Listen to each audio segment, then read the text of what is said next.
Hello, everybody. Welcome to Ongoing Mastery Live. I am Woo! Kirsten Rourke, I'm Kelly Donovan Condren. and I'm doing this because I don't like which side do I gesture to? I gesture this way. Okay, there we go. So, we are talking about things that involve public speaking, stage presentation, technical training, teaching, instructional design. That's our areas of expertise. I'm an instructional designer and technical trainer. Kelly. I'm I'm a professor of writing and literature at college. And we had a podcast that is on our YouTube channel that is was ongoing mastery presenting and speaking. And to be honest, it was a lot of friggin' work. Yeah. So, and most of that work fell on Kelly. So now we're just doing lives. So hello, LinkedIn. Hello, YouTube. Please comment. It's all good. What we're talking about today is the use of tone and voice. And I actually am going to have Kelly give some guidance on this because while I have a strong creative bent, I'm actually not a terribly skilled writer, and it's something that I'm working on as one of my skill sets. I have a couple of projects right now that involve writing curricula because I'm an instructional designer. That's a lot of what we do. And my boss and dear friend, Karen, looked at my stuff and said, "Okay, the audience is this. It's high school students doing X. Your stuff is not engaging in the way that I think needs to make sense. So I want you to take your content and go into Chat GPT, use this prompt, and get a sense of voice, and then massage it until you feel comfortable with it. Because I am putting in my own content, I feel less weird and gross about it. However, I Mm. still am not. I'm still working on my professional evolution as to how I feel about AI use, and certainly in the L&D world, we're not getting away from it. But like Kelly, I know has a very different opinion, and that's why I wanted to kick it over to her. So Kelly, I used this by putting in my own content and then asked it to kick back a different voice for me, which I thought was a little too hello kids. So I then went over into Grammarly, started massaging it, used their AI tool to simplify and expand to see what the possibilities were, and then use that to get more ideas. Mhm. One, what are your thoughts about that? Which I already know, so I'm looking forward to. Um, Two, what what do you recommend somebody does when, like me, I have trouble writing in a way that is not direct, like kind of terse a little, go do this, Mhm. go do this, which I have been told in the past is too teachery, which Uh, pisses me off because that's not English. So thoughts. so I want to open by saying that we are in the Wild West frontier of AI use in a general way. So I'm not talking about um, consigned AI where a company with a lot of money has an AI system produced for its own self. I'm talking about tools available to the general public like ChatGPT and DAL-E for pictures, right? We are in the wild, wild west of using those tools, understanding what's fair use, and people of good intent and integrity have and are coming to different conclusions about what's okay. You are being Right? so careful right now. I am, because You now I'm don't going to need let to it rip. be. Okay, good. That was the important part, right? For Let it rip. me, in my classes, because right now we don't have a single policy on campus. We all have to say on our syllabi what our individual policy is. And mine is no, partly because I'm teaching students how to write, and they need to know how to do that to do the massaging work to make the choices that you were talking about, right? But to a more significant extent, ChatGPT is trained by scraping the internet at the time it was done and taking a whole lot of stuff without permission to use, without, taking copyright material, taking things not intended for commercial use, et cetera, and using it as the training database. And there are a number of lawsuits in process by a variety of people, including the New York Times in one lawsuit, Stephen King and a bunch of authors in another lawsuit. Oh, right. And OpenAI, the company behind ChatGPT, has even said that if they can't use the internet to train ChatGPT future iterations, the, they won't be able to train it, right? So OpenAI Right. knows that they're taking all of this information. They have a real specific claim about why what they're doing is fair use that, frankly, I think is horseshit and convenient, but they do have a case that they're attempting to make. So for me, since there are lawsuits underway, I am not endorsing for my students and my own work using these kinds of tools until the law is settled. And then I'll have to think about what's an ethical use of them. But for me, whose work is in intellectual property, everything I do is the result of what I think. If what I think can be put out there on the internet, taken and incorporated for someone else to use without giving me credit, I can't support that. Okay. So, So, yep. advice. So advice then. We are what we eat, and our voices are what we read. So if one wants to become a better Okay. writer, wants to become someone with a clearer voice in their writing, read more stuff. And if you're trying to develop a voice aimed appropriately for a particular audience, say in your case, young people, read the kinds of things they read.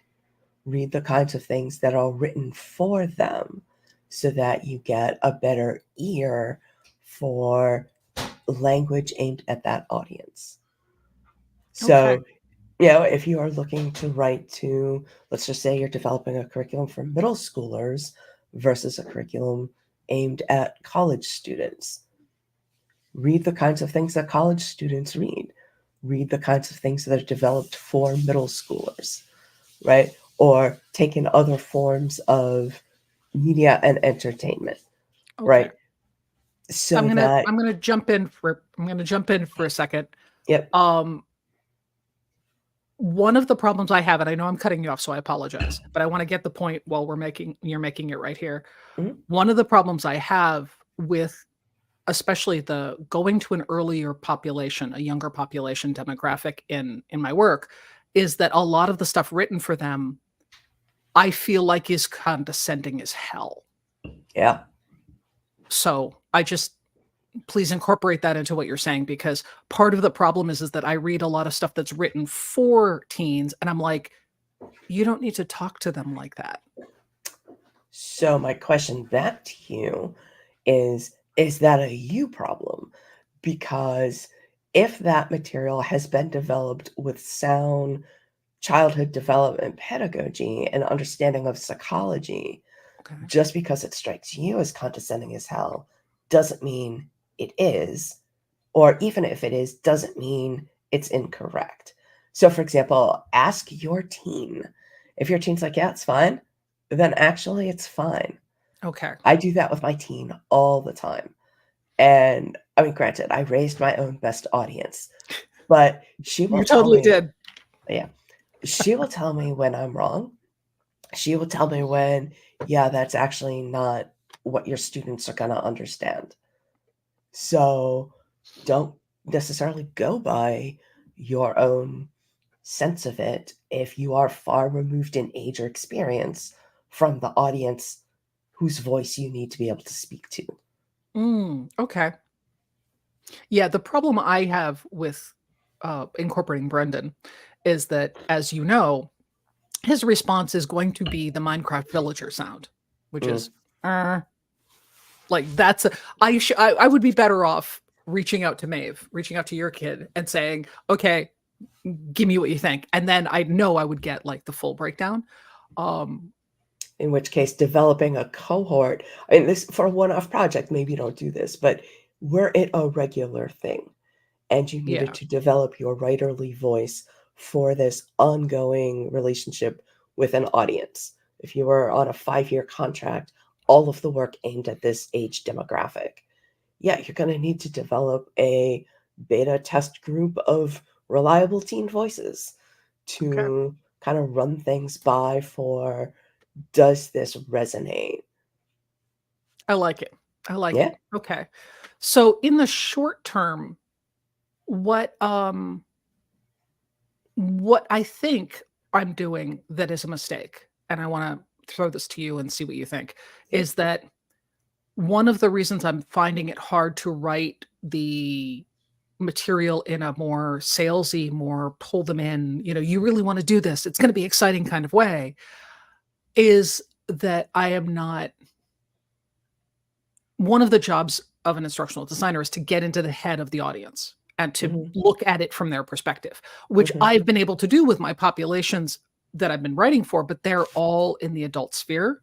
Hmm. And getting into the head of a teenager, I I find challenging. And I also, most of my thoughts are involved. Oh God, I remember being a teenager and I wouldn't do that again for any amount of money in the world. So I think I need to like disconnect that Yes, you do. because, yeah, because certain part of it is like, oh wow, yeah, I remember that. Yeah. Yeah. So any other advice? Let me think. One of the things I myself am grappling with now is with my students is the continuing effects of the pandemic compounding the already continuing effects of national policies like No Child Left Behind in terms of what do students understand? How do they take in information? And yes, we could throw up our hands and blame the ubiquitous presence of screens and cell phones and say our students' brains are ruined. It's not going to get us anywhere. We still have to teach them. But it's really fundamentally different from how you and I grew up understanding how to learn. And so trying to take that into account, and there is so much static and noise that part of the key to getting into the teenager's brain right now, I have found, is to just put it simply, but also put it kindly, not Hmm, do this, do this, do this. But when you're going to do this, your first step is, right? It's okay. not that many more words, but it's just got a touch of kindness. You're assuming they're going to do it when you do this, right? But you're also giving them sequence. Okay. And so it's a light touch, but it is working somewhat more effectively so far. Okay. Awesome. And so we usually go between 10 and 15 minutes now, and we've Yeah. we've got that. So folks who are watching, folks who do the replay crew, please make comments, give us your feedback. I'm going to share this out on a couple of different places and ask people to give their thoughts. But next time, I think following along the idea of what the differences are in how we're presenting content and how and education, and especially the difference between in person and online, Yeah. I think is pretty valuable. So I want to kind of follow that thread again next week. Sure. Um, it will be interesting to see how jet lagged I am. Yeah. So anybody watching, if you're going to be in Orlando for the upcoming L&D conference from Training Mag Network, um, you know, 2024, please come on out, come say hi. And otherwise, thank you for watching. Kelly, any final thought? Uh, have something warm and delicious because it's a cold, gray day. Awesome. All right. Thanks, everybody. And we will see you next time. Bye.